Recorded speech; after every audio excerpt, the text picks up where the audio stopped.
Parts of the United States government remain shut down tonight after 25 days. President Trump met with congressional Republicans today, but the White House said Democrats declined to attend. At the Capitol, a group of bipartisan lawmakers said they are trying to work on a compromise. There's a group, everybody's talking. Everybody wants to find a way out of this. Last night, I can just tell you, when they walked out, I think unanimously everybody said, let's get back, let's open up government. Let's basically talk about our differences. I'm not asking the president to stand down on his priority for border security, but I am asking him to recognize that in order for him to get some or all or a portion of what he's asking for, he's going to have to deal with a Congress that is now led on the House side by Democrat-led Congress. Meanwhile, Democratic freshman members of the House marched to the Senate side of the Capitol this afternoon. They demanded that Republicans pass bills to reopen the government. Also today, the Federal Aviation Administration called another 2,200 aviation safety inspectors back to work. And the IRS recalled to work 46,000 furloughed employees, 60% of its workforce, to handle tax returns and refunds. None of the workers in either agency will be paid.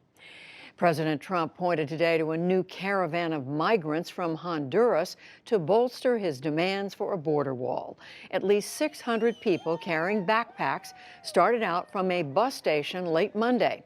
Some were on foot, others boarded trucks and buses. The British House of Commons tonight has defeated Prime Minister Theresa May's plan for leaving the European Union.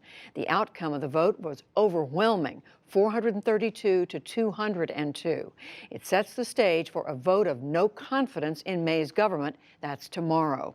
We'll have a report from London later in the program. In Kenya, explosions and gunfire rocked an upscale hotel and office complex in Nairobi today. A mortuary worker said 15 people were killed, including one American. The Islamist group Al-Shabaab, based in neighboring Somalia, claimed responsibility. The attack left cars burning and sent hotel workers fleeing for their lives. Kenyan security forces rushed in, hunting for the gunman, and survivors told of terror and confusion. By the time we reached the last entrance to come out, then the gunshots are being aimed at us, so we could not tell where they're coming from, who is shooting them, so we just retreated and went back.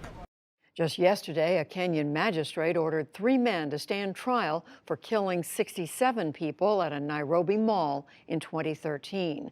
Al-Shabaab carried out that attack as well.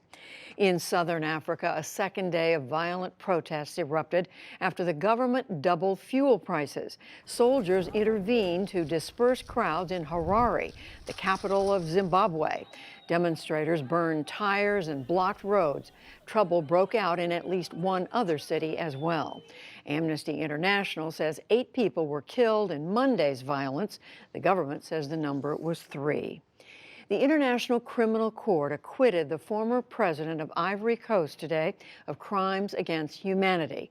73-year-old Laurent Gbagbo was accused in the deaths of more than 3,000 people after he refused to accept defeat in the 2010 election. This was the court's first attempt to prosecute a former president. Back in this country, a string of storms has prompted evacuations for parts of Southern California that were burned bare by wildfires.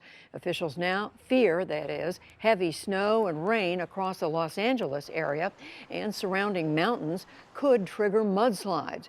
Area residents say they are doing their best to get ready. I am going to put my sandbags directly probably aligned by the driveway and then the side of my house where the mud came through last time.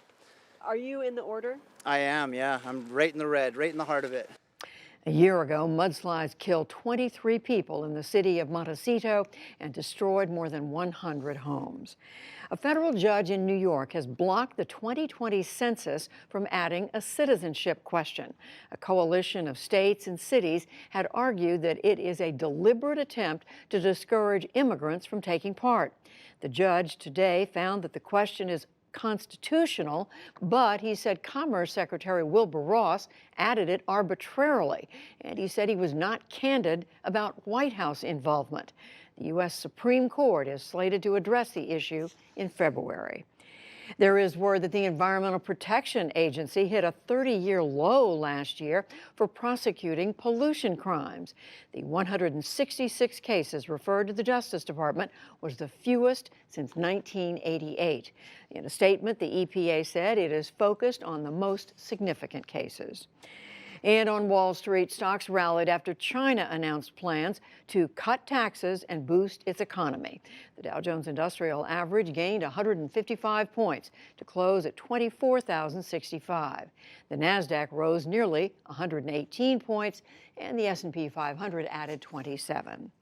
Still to come on the NewsHour, confirmation hearings begin for a new Attorney General. Britain's Prime Minister Theresa May loses a key vote on her Brexit plan. The entire House of Representatives votes to rebuke comments made by Iowa Congressman Steve King, and much more.